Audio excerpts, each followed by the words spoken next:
Here's how you can make Duane's Double Decker Deluxe from Craig of the Creek. Stone ground mustard, couple slabs of nitrate-free ham for maximum protein, and of course, my homemade power pickles.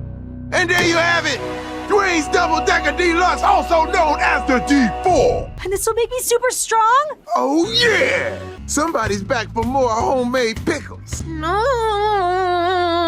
You don't want pickles? Of course I do, but no. Damn, that was the most annoying whine I've ever heard come out of a kid's mouth. Unlike all the kids' recipes, Duane's recipes are actually edible. He killed it last time with the blackberry grilled cheese. This one is a bit on the basic side. Based off the photo, it looked like he also added some lettuce, tomato, and cheese. Even with that, it's a regular sandwich, but at least it's edible. I think he could have sliced up the pickles because this is just way too big. I would say Duane is 2 for 2 right now. He's the only one carrying Craig of the Creek's recipes because so far, everything else that the kids made were not edible and nasty.